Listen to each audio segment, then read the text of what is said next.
One of the things that just drive me crazy is when I hear someone praying with somebody or counseling with them, they'll tell them everything's going to be okay. Honey, everything's going to be okay. Everything ain't always okay. Or everything's not always okay. Or, well, if it's God's will, it will be done. No, God's will isn't always done. It would be cool if God's will was done. If God's will was always done, we wouldn't need to pray. The Lord's Prayer, thy will be done on earth as it is in heaven. See, we have to execute God's will on earth. And everything ain't always okay. Let me give you an example. Let's say you got a fella that's got a serious addiction. And he decides to give his heart to the Lord, and he goes up and pray, but he doesn't stop doing the thing that's destroying him, whether it be eating cake or shooting heroin or piling up on prescription medication or drinking or watching porn, whatever that sin addiction may be, whatever it is that's destroying him, if he don't stop it, it's not going to be okay. Because it says in Galatians, be not deceived, God is not mocked, for whatsoever man soweth, that shall he also reap. Reap, you know what reap is? I'll tell you something, when the feds showed up at my house, I repented. I really repented. 5 days in that Walker County jail, I got my heart right with God. I still went to prison. Why? Because I had sown to the flesh, and it was time for me to reap. The worst thing that we can possibly do with our kids, especially when they get on up in the years and they're grown and gone, is to bail them out of every mess they get themselves into. The best lessons learned, the most effective lessons learned, is when I had to figure them out myself. And I'm not saying don't help people. I'm not saying don't love people. I'm not saying don't obey God. But when we are just constantly bailing people out, we're enabling them to continue in their mess up. And God's will isn't always done. In Genesis it says that God give dominion. That is control of the earth to man. Control. And then we sinned and give control of the earth to Satan. Let me show you. Jesus was taken up, led up into the wilderness by Satan himself to be tempted.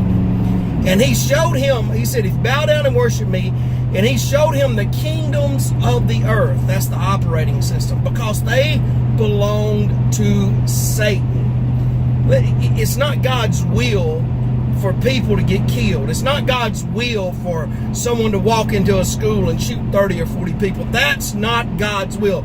That's the result of sin and falling in and living in a fallen world. So no, I'm okay, you're okay, we're all okay.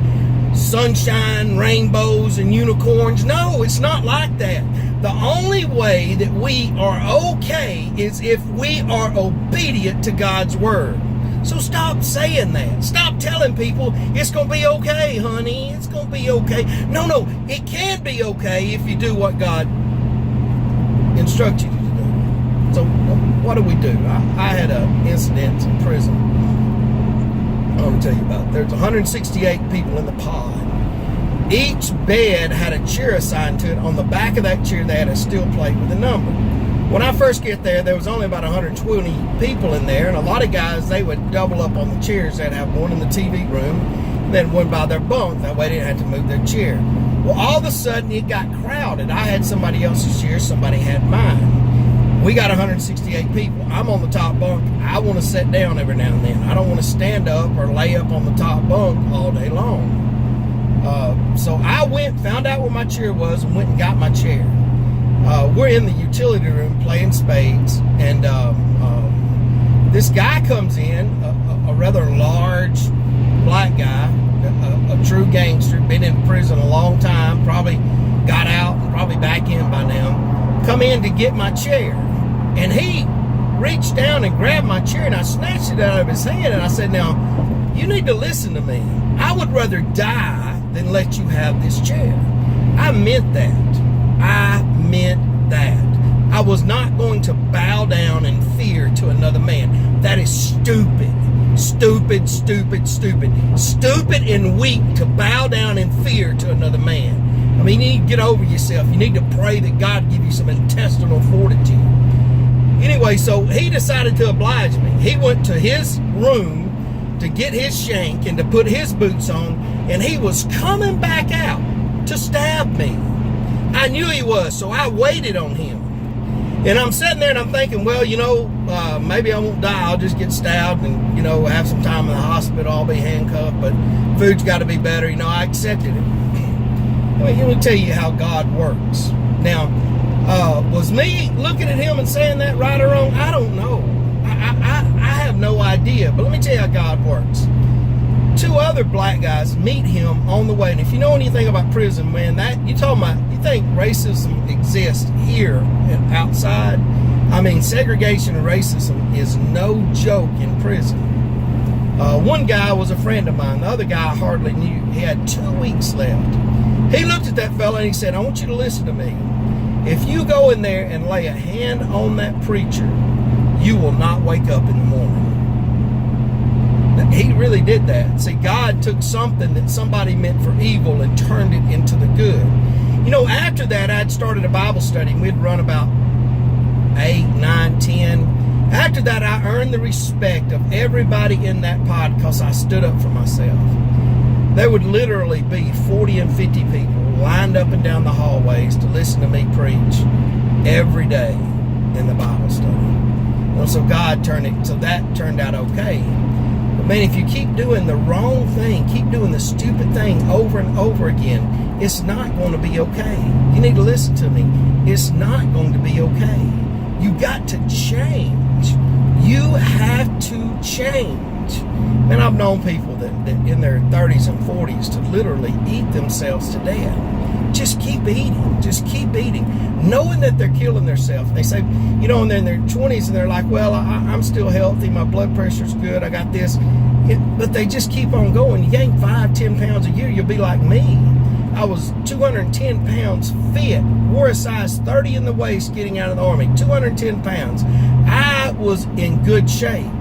7 years later, I'm 300 pounds, wearing a size 46 in the waist because that 10 extra pounds a year accumulated. All of a sudden, one day, all of the health come crashing in.